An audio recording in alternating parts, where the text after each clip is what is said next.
ऋषिकेश में गंगा जी के किनारे एक संत रहा करते थे। वह जन्मांध यानी जन्म से अंधे थे और उनका नित्य का एक नियम था कि वह शाम के समय ऊपर गगन चुंबी पहाड़ों में भ्रमण करने के लिए निकल जाते और हरि नाम का संकीर्तन करते जाते।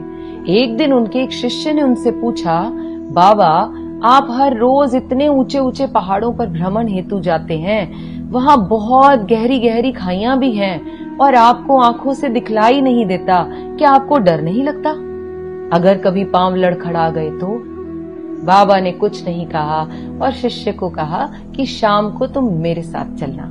पहाड़ों के मध्य थे और बाबा ने शिष्य से कहा, जैसे ही कोई गहरी खाई आए तो बताना।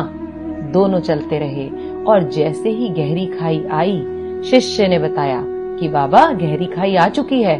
बाबा ने कहा, मुझे इसमें धक्का दे दो। अब तो शिष्य इतना सुनते ही सकपका गया। उसने कहा, बाबा मैं आपको धक्का कैसे दे सकता हूँ, मैं ऐसा हरगिज नहीं कर सकता। आप तो मेरे गुरुदेव हैं, मैं तो किसी अपने शत्रु को भी इस खाई में नहीं धकेल सकता। बाबा ने फिर कहा, मैं कहता हूँ कि मुझे इस खाई में धक्का दे दो, यह मेरी आज्ञा है और मेरी आज्ञा की अवहेलना करोगे तो नर्कगामी होगे। शिष्य ने कहा, बाबा मैं नर्क भोग लूंगा मगर आपको हरगिज इस खाई में धक्का नहीं दे सकता, नहीं धकेल सकता मैं आपको इस खाई में। तब बाबा ने शिष्य से कहा, रे नादान बालक, जब तुझ जैसा एक साधारण प्राणी मुझे खाई में नहीं धकेल सकता तो बता मेरा मालिक भला मुझे कैसे खाई में गिरने देगा। उसे तो सिर्फ गिरे हुओं को उबारना आता है, गिरे हुओं को उठाना आता है, वह कभी भी किसी को गिरने नहीं देता।